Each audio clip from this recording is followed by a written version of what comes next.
Bonjour à toutes et à tous et bienvenue pour cette nouvelle vidéo. Oui, alors vous voyez ce qui est ici, ça c'est de la charpente de bois. Avec de l'isolant, charpente de bois, placo de bois, isolant et revêtement plastique souvent. Plastique ou simili-bois ou briques pour la façade. Donc ça, quand ça brûle, quand ça commence à brûler, en général on laisse brûler. Parce que de toute façon, comme c'est... alors c'est évidemment du bois censé être traité, comme en France, vous avez des normes, vous ne pouvez pas construire des maisons avec n'importe quel bois.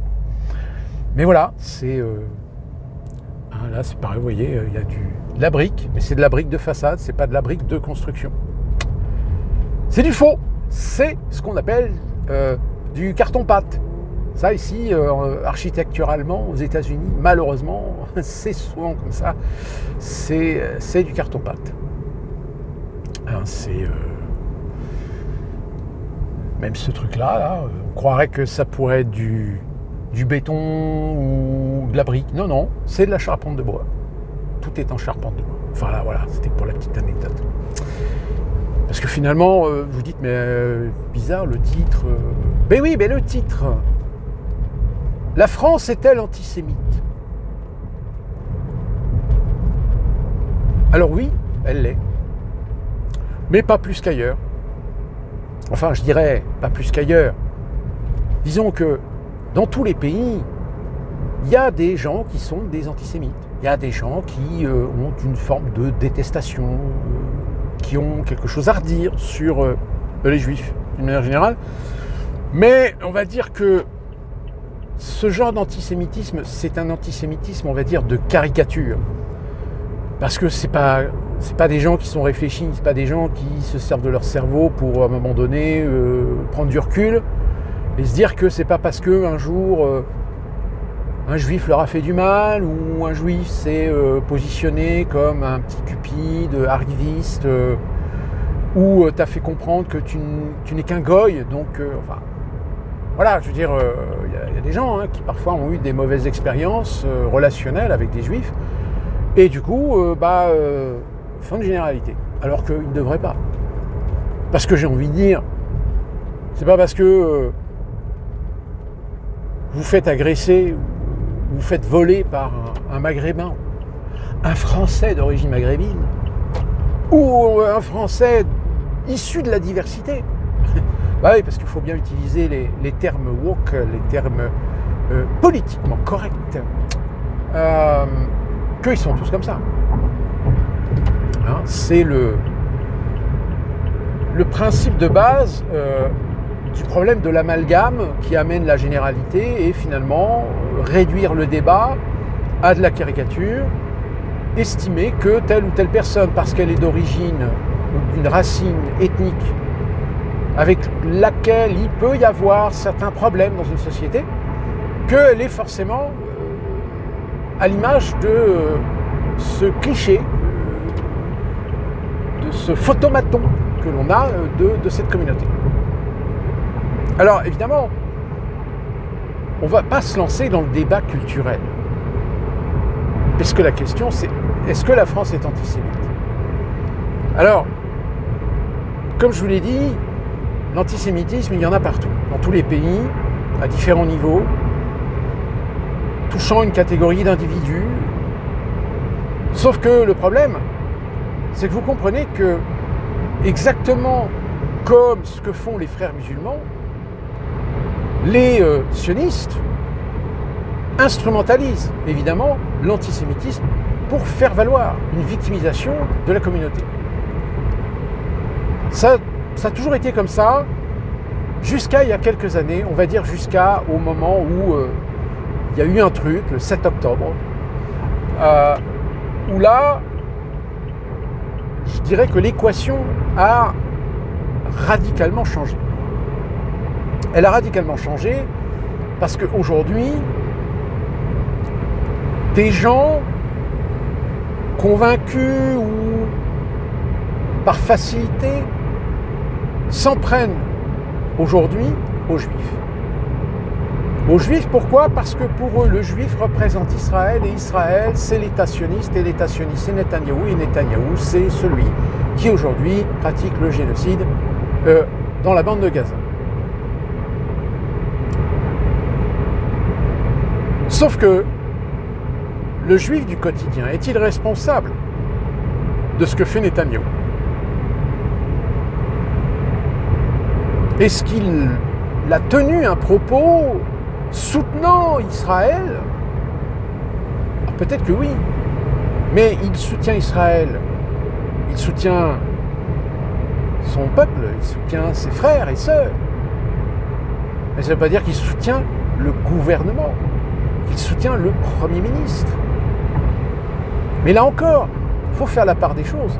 Or aujourd'hui, on le sait, et ça rejoint ce que je vous dis dans de précédentes vidéos, on est dans le raccourci, on est dans la simplification. Donc forcément, quand je vous dis que vous n'avez plus le choix, parce que le narratif global, c'est t'es pour ou t'es contre, et bien si t'es contre, ben t'es antisémite. Tu critiques Israël, t'es antisémite. Tu critiques Netanyahou, t'es antisémite. Tu critiques la politique sioniste, t'es antisémite. Tu critiques une personnalité très clairement affichée juive, tu es antisémite. Non, tu critiques la personne, tu ne critiques pas son origine.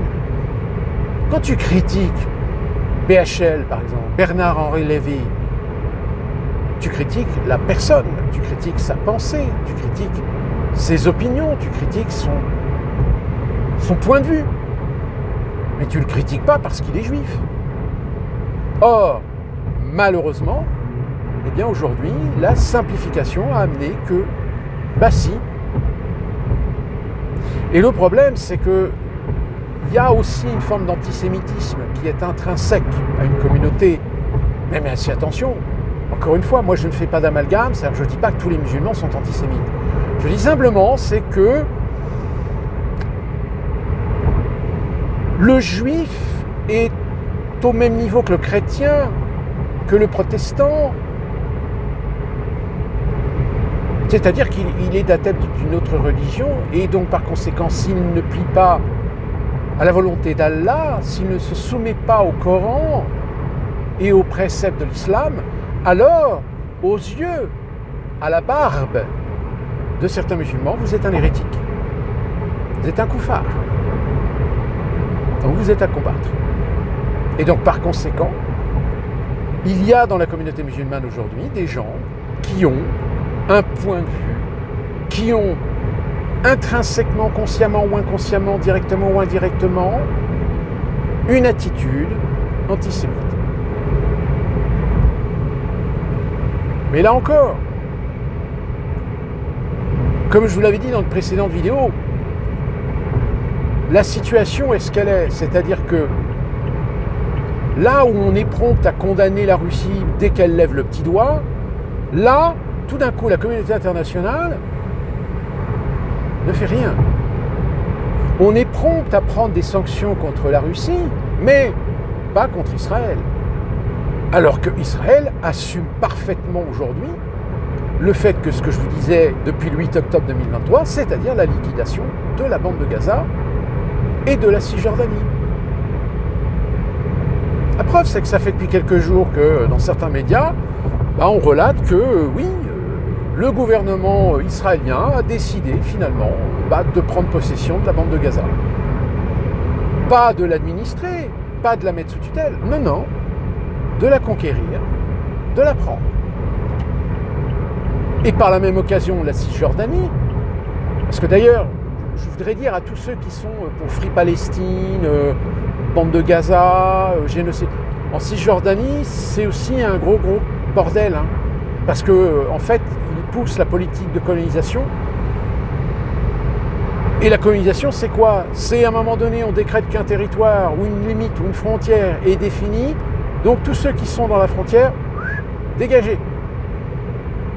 Jusqu'à même des juifs qui rentrent dans les maisons de certains Palestiniens et qui disent bon maintenant vous prenez vos affaires, vous dégagez. On prend votre maison.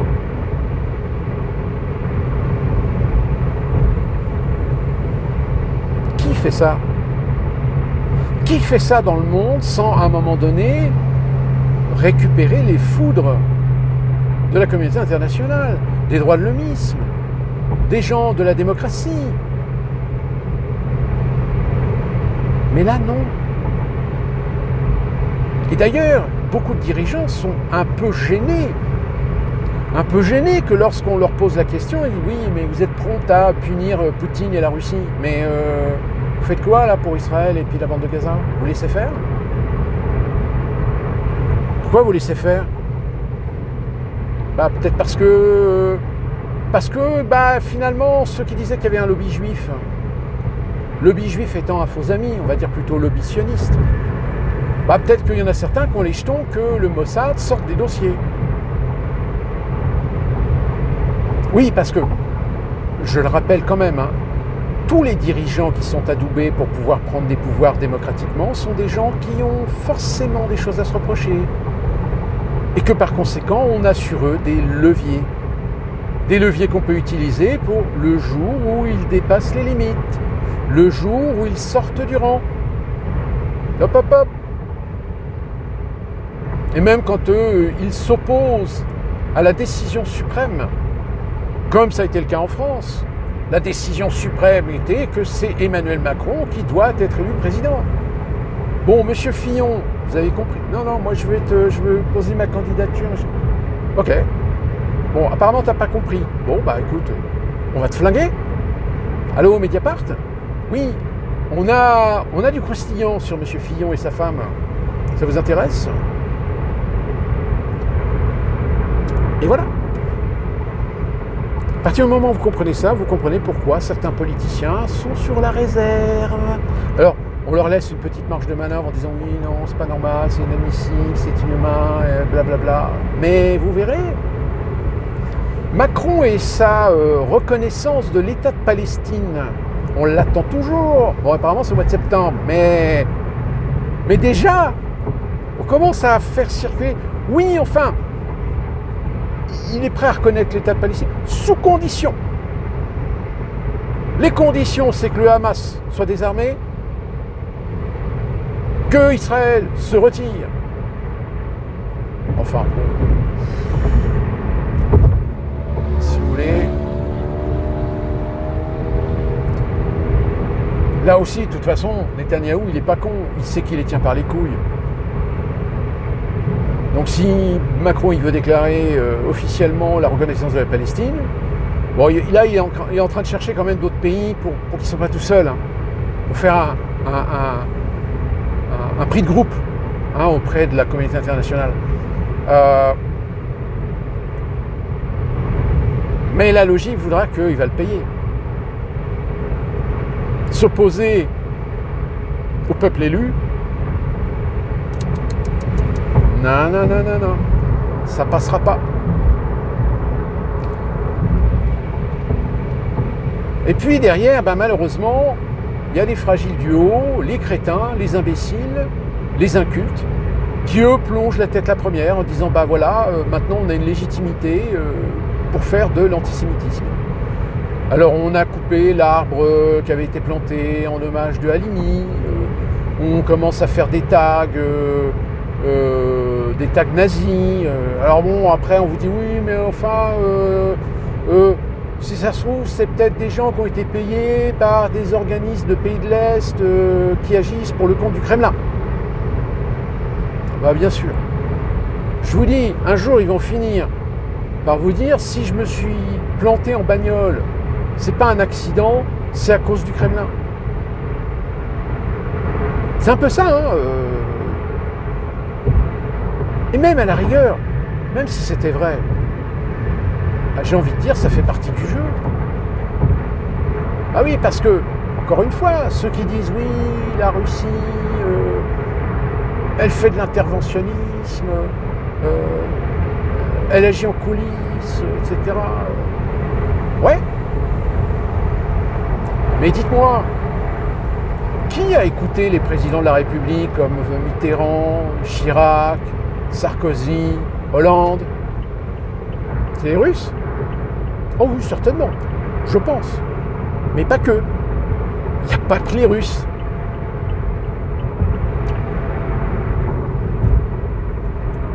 Mais, encore une fois, on est dans la situation de la géométrie variable, c'est-à-dire qu'il y a des pays qui ont le droit de faire ce que l'on accuse d'autres pays de faire, mais parce que eux, c'est des gentils.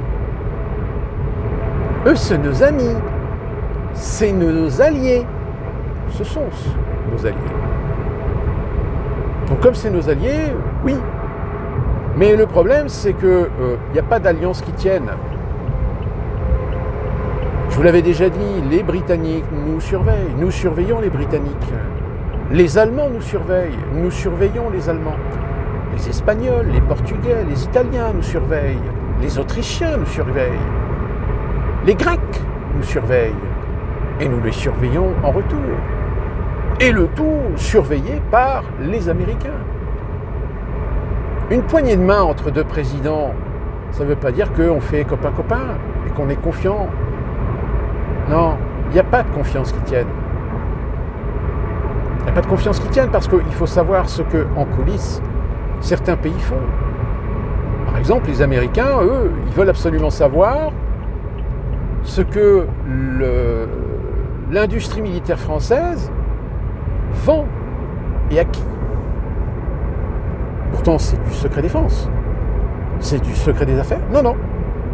Nous, les Américains, nous voulons savoir. Ah bon? Mais notre... Non, non, non, pas de souveraineté. Ta gueule. Tu dis ce qu'on te dit de faire, point barre. T'es pas content? T'inquiète, on a aussi des dossiers. Si on n'a pas des dossiers sur toi, on appelle le Mossad, eux, ils doivent avoir des affaires sur toi. Logique. Ah oui, non mais...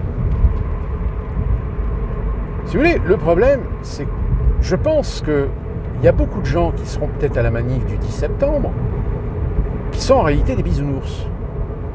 Je vous ai dit, des gens qui sont abreuvés à des utopies, à de la démagogie, croyant que le monde doit tourner d'une certaine façon, alors qu'en réalité, il ne l'a jamais été.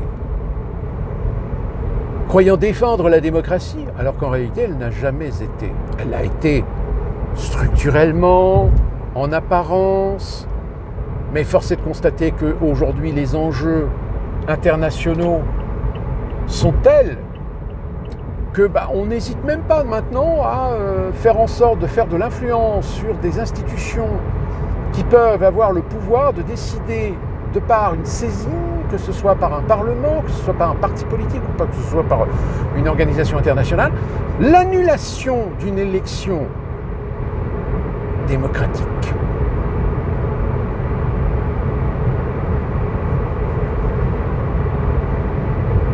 Moi, je ne sais pas, mais réussir à faire annuler l'élection présidentielle en Roumanie, ça ne vous choque pas? Et même avant, un référendum en 2005 sur le traité de Lisbonne. Enfin, ça ne s'appelait pas traité de Lisbonne. Hein. Le traité de Lisbonne, c'est la fameuse constitution européenne, mais qui a été réécrite en changeant 2,3 points. C'est sur cette déclaration de constitution européenne que les Français ont dit non. Alors, je ne sais plus si c'est à 51 ou 57%. Non. Et 2 ans plus tard, qu'est-ce qu'il a fait Sarkozy? Il a convoqué le Congrès étant par le biais de la Ve République la possibilité de consulter le peuple, mais indirectement par sa représentation. Et vous pensez bien que l'Assemblée nationale, les députés, les sénateurs du Sénat, majoritairement, ils ont dit « Ouais, on signe !» Ouais, mais attendez, le peuple français, il n'a pas dit non il y a 2 ans. On s'en branle. Rien à foutre. Le français, il est con. Il sait pas, il comprend pas. Les Hollandais, eux aussi, ils ont dit non. Mais comme le résultat plaisait pas, donc qu'est-ce qu'on a fait? On les a refait voter. En s'assurant de les refaire voter, on s'arrange pour peut-être modifier, tricher, frauder, pour qu'on ait le résultat que l'on veut obtenir. Les Irlandais aussi, je crois. Eux aussi,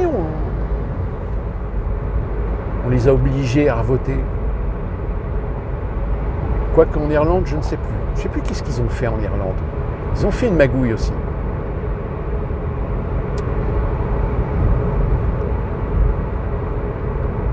Donc,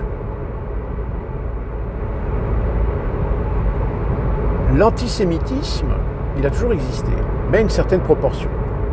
Mais force est de constater que la situation géopolitique aujourd'hui, et plus particulièrement ce qui se passe à Gaza, évidemment, exacerbe certains sentiments de certaines personnes qui jusqu'à présent n'avaient jamais tenu véritablement de propos antisémites, ou avaient tenu des propos ou des pensées antisémites. Mais aujourd'hui, ils ont une légitimité de le faire. Alors certains sont prudents, ils ne le disent pas ouvertement, mais ils le laissent sous-entendre. Et comme malheureusement on a construit une société avec des gens qui se satisfont d'amalgames et de généralités et de simplification, et boum, forcément parmi eux, il y en a qui vont déraper. Il y en a qui vont dire ce que normalement tu n'es pas censé dire. Tu peux être contre l'État israélien de M. Benjamin Netanyahou et de sa politique contre Gaza. Mais le problème, c'est que tu ne sais pas faire la différence et donc tu accuses le juif. Un juif, c'est un juif.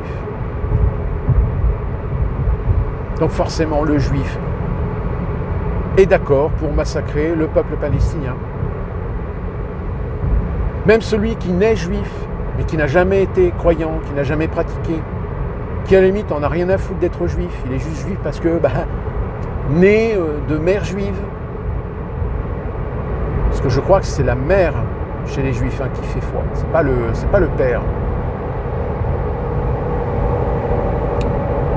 Dites-le moi en commentaire si vous êtes juif et rappelez-moi qu'est-ce qui fait la filiation juive, si c'est par la mère ou si c'est par les deux parents. Ou il faut que les deux parents soient juifs. Ou s'il y en a un des deux qui est juif, il peut faire bénéficier sa filiation. Mais là, j'ai un doute. Parce que je sais que chez les musulmans, entre les juifs et les musulmans, il y a un truc qui diffère. Mais voilà, si vous le savez, n'hésitez pas à me préciser, à être un peu plus précis sur la question. Parce que là, j'ai un doute, je ne sais plus. Mais, évidemment, quand certains font référence, le point Godwin, à l'Allemagne nazie, à la Seconde Guerre mondiale, le seul truc qui, en effet, là, il peut y avoir une similitude, c'est le silence. C'est-à-dire le fait que des gens commencent à accuser les juifs, à agresser le juif, et que si nous n'agissons pas, si nous ne faisons rien, si nous n'interférons pas contre ces gens, eh bien nous leur donnons une légitimité d'aller toujours plus loin. Et c'est pour ça qu'on comprend aujourd'hui pourquoi les juifs en France commencent à avoir un peu les jetons. Parce qu'ils se disent, si jamais la République française ne nous protège pas, si jamais le politicien, parce que force est de constater qu'à la LFI, on dit oui, on n'est pas antisémite. Ouais, mais sauf que tu dénonces rien, tu dis rien. Tu dis rien, pourquoi ? Parce que ton électorat est majoritairement constitué de musulmans. Donc, tu ne vas pas t'opposer aux musulmans parce que forcément, tu construis et tu constitues l'amalgame, la généralité, la simplification. Donc forcément, ton électorat, il ne va pas comprendre. Il ne va pas comprendre pourquoi tu défends le juif alors que le juif est détesté par le musulman radical, le musulman religieux, le barbu. Que tu es bien content de trouver parce que c'est lui qui maintient son emprise sur la communauté et sert tes intérêts lors de l'élection de lui dire tu peux dire à ta communauté de voter pour nous. Oui, bien sûr. Mais attention, vous respectez ma religion. Ou tout du moins, vous respectez mes préceptes de ma religion. Donc, pas de critique. Oui, pas de problème. Si j'ai envie de dire à mort les juifs, est-ce que j'ai le droit de le dire ? Oui, allez-y. Enfin, vous assumez, on n'est pas responsable, mais nous, on ne bougera pas, on ne dira rien. Complice. C'est pour ça que Retailleau, il ouvre un peu sa gueule, mais il a raison. Sauf que Retailleau, il est tout seul. Macron, il tient le petit discours très complaisant, très consensuel, mais Dans l'action, qu'est-ce qu'il fait? Rien.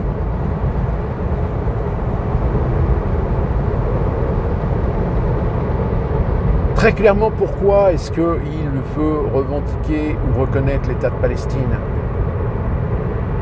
Parce qu'il sait que plusieurs pays européens veulent reconnaître l'État de Palestine. Et que par conséquent, quand il y aurait la mue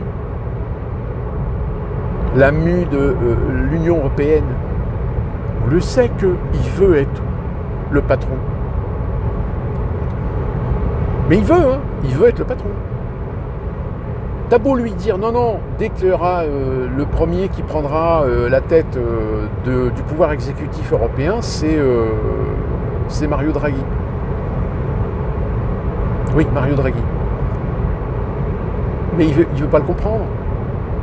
Non, il veut que ça soit lui. Il veut son boulot dans 2 ans. Si tant est que d'ici 2 ans, l'Union européenne ne s'effondre pas, parce que en 2 ans, il peut se passer beaucoup de choses.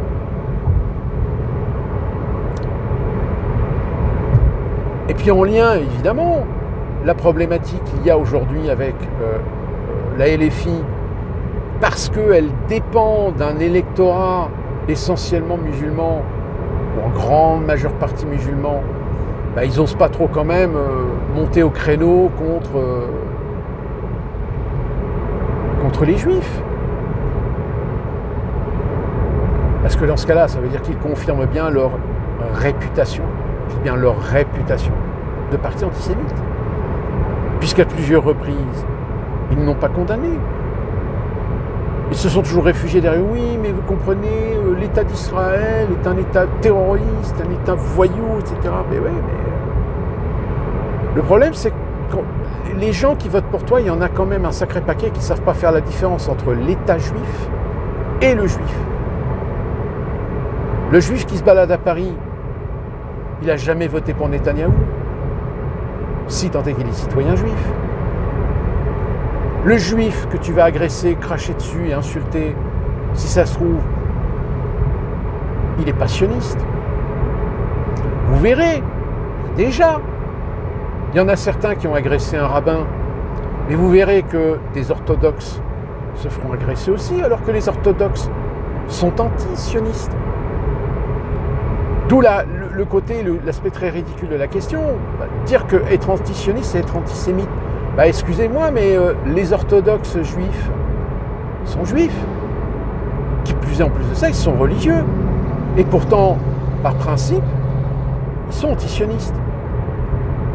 Donc ça veut dire que vous êtes en train de dire que les juifs sont antisémites. Hein?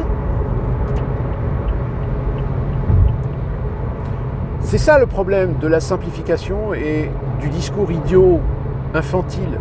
C'est qu'à un moment donné, ils s'affrontent à la réalité, au factuel, au crédible, au sensé, à la logique, à la raison.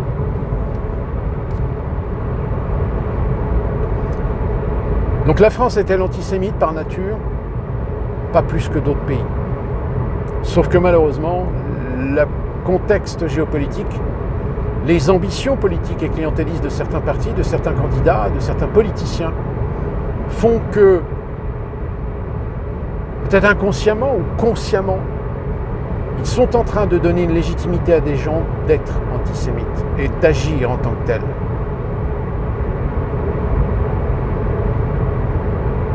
Donc j'ai envie de dire aux Juifs, soutenons-les, assurons-les qu'ils sont avant tout des Français, comme tous les Français qui ont le droit d'être religieux, qui ont le droit d'être des athées, qui ont le droit d'être des apostats, qui ont le droit à une liberté fondamentale, mais que malheureusement, par intérêt politique, par intérêt religieux, par clientélisme idéologique, certains sont en train d'aller à contresens complet de ce principe fondamental de la République. Mais ça, même des journalistes, même des débats télévisés, vous ne l'entendrez jamais. Je vous laisse méditer sur la question, et d'ici là, portez-vous bien, soyez prudents, et on se retrouve très prochainement pour une nouvelle vidéo.